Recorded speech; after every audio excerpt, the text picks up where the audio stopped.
검찰은 윤 대통령 부부와 명태균 사이 검은 거래의 종심을 타격하라. 윤석열 대통령 부부 공천거래 의혹과 명태균 씨 불법 여론조사 조작, 창작 의혹을 수사 중인 검찰이 오늘 경남도청과 창원시청을 압수수색했습니다. 명 씨가 부지 선정에 관여하고 그 과정에서 공무상 비밀을 임의로 취득했다는 의혹이 짙은 창원 국가산업단지 관련 자료 확보 차원이라고 합니다. 언론 보도로 관련 의혹이 공론화된 것이 한 달이 되었습니다. 그리고 검찰이 창원시 감사실에 공문으로 관련 자료를 요청한 것이 지난 11월 8일입니다. 그로부터 3주가 지나서야 압수수색에 나선 겁니다. 늦어도 한참 늦었는데 중요한 자료가 잘 남아 있을지 그것이 의문입니다. 늦은 것도 민망한데 보여주기라도 하려는지 요란하고 시끄럽게 압수수색을 합니다. 어제와 그제 이어진 국민의힘 당사 압수수색도 그렇습니다. 압수수색의 실효성을 확보하려면 전격성과 현장 통제가 가장 중요한 건데 국힘 관계자는 취재진에게 검찰에서 오후 1시 이후에 온다고 하니 식사를 하시라 이렇게 발언을 했다고 합니다.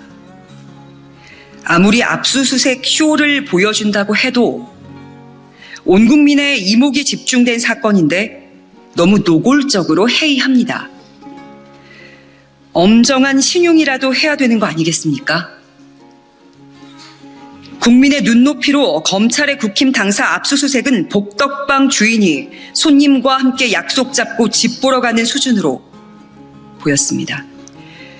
서류 봉투 하나 건져 나왔다고 하는데 창원에서 서울까지 출장비가 아깝습니다. 명 씨에 대한 검찰의 구속수사 기한은 다음 달 5일까지로 일주일밖에 남지 않았습니다. 많은 의혹이 제기되고 있어 한정된 수사력은 분산, 소모되고 있습니다. 이렇게 수사를 해도 검찰은 명 씨를 구속 기소하면서 국민 앞에 중간 수사 결과를 발표할 자신이 있습니까?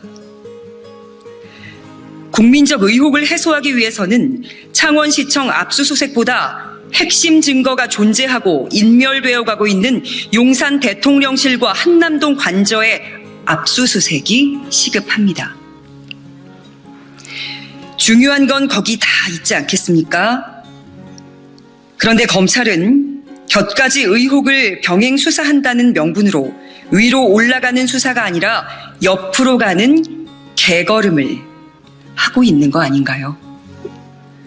요란한 압수수색 쇼로 국민을 현혹하려고 해도 결코 국민께서는 속지도 그리고 윤 대통령 부부를 향한 의혹도 무마할 수 없을 것입니다. 검찰은 권력 앞에서 주저하지 말고 본연의 역할을 다해 윤 대통령 부부와 명 씨 사이의 검은 거래 전모를 밝혀야 합니다. 조국혁신당은 검찰 수사팀에 강력하게 요구합니다.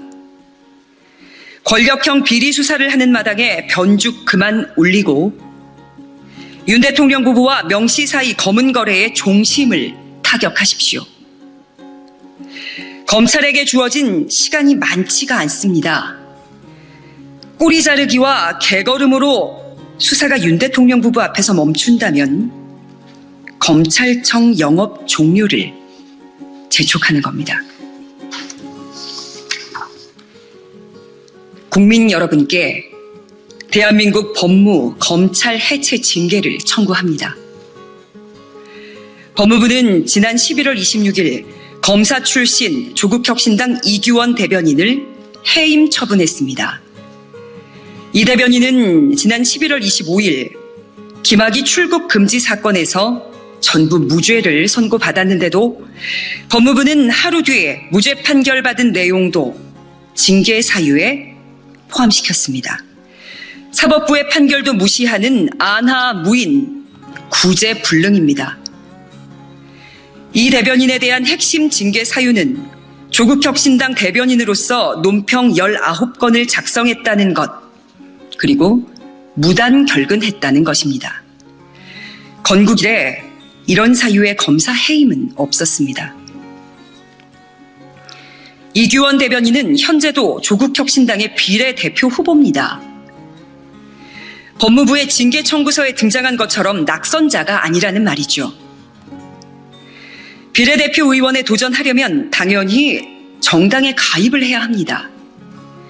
후보직 유지를 위해서는 당적을 보유해야 하고 당적이 있으니 당직을 맡을 수 있고 당직자이니 당연히 당무를 볼 수 있습니다. 당 대변인으로서 논평 쓰는 거 지극히 당연한 겁니다. 그런데 징계를 하신다고요? 사직서는 수리하지 않고 사직하지 않은 현직 검사가 정당에 몸담고 논평을 썼다고 해임한다는 그 발상 자체가 놀랍습니다. 더욱이 법무부는 이 대변인의 조국혁신당 당적 보유에 대해서는 징계 사유에 포함시키지도 못했더군요. 당적 보유가 적법하다고 정당하다고 인정한 겁니다. 그런데 논평 작성이 징계 사유가 된다는 겁니까? 법무부는 이 대변인의 무단 결근도 문제 삼았습니다. 조국혁신당 대변인이 어떻게 출근을 해서 검사 일을 볼 수가 있겠습니까? 불가능한 것을 요구하는 정권의 횡포이자 노골적인 괴롭힘입니다. 이 대변인이 출근하기 위해서는 비례대표 승계권을 포기하고 탈당하는 수밖에 없습니다. 직업 선택의 자유, 정당 활동의 자유, 공무 담임권 등 여러 헌법상 기본권에 대한 심각한 침해입니다. 100번 양보해서 출근 의무가 있다고 치더라도 이는 국가공무원법에서 유래하는 법률상의 의무입니다. 양자가 충돌했을 때 어느 가치가 우선하는지는 자명하다는 거 알고 계시죠? 이규원 대변인은 윤석열 대통령의 당선이 확정된 2022년 3월 9일 아침 9시에 전국 공무원 중 1호로 사직서를 제출했습니다. 윤 대통령 아래서 검찰 독재 정권을 떠받드는 검사 생활을 할 수가 없었기 때문입니다. 그러나 김학의 출국 금지 사건으로 기소되었다는 이유로 사직서는 계속 보류됐습니다. 사직서를 제출한 지 33개월이 지나서 무죄 판결을 선고받자 징계를 합니다. 법무부가 아니라 무법부입니다. 해임 처분이 확정되면 이규원 대변인은 3년 동안 변호사 활동을 못한다고 합니다. 16년을 검사로 국가에 위해 봉사했는데 저런 말도 안 되는 사유로 밥벌이도 못하게 합니다. 치졸합니다. 결국 법무부의 징계 처분은 검찰의 고질적인 제 식구 감싸기의 또 다른 모습입니다. 내 식구는 무조건 감싸고 돌지만 내 식구를 금연하겠다고 하면 죽이겠다는 거니까요. 검찰 개혁의 가시밭길을 마다하지 않은 반윤 검사들에게는 없는 죄도 만들어서 씌웁니다. 법무, 검찰, 조폭입니까? 탈퇴하려면 손가락이라도 끊거나 죽도록 매를 맞아야 하는 겁니까? 법무부는 오늘자 관보에 이 대변인 징계뿐만 아니라 불륜, 음주운전 등으로 징계받은 검사들을 묶어서 징계 사실을 공표했습니다. 애국지사를 잡범과 엮는 것 무슨 의도입니까? 석 달도 너무 길다는 민심을 받들고 있는 조국혁신당은 윤석열 탄핵, 김건희 구속, 검찰 해체의 기치를 들고 있습니다. 대한민국 국민 여러분께 법무부와 검찰에 대해 해체의 징계를 내려주실 것을 강력하게 촉구합니다.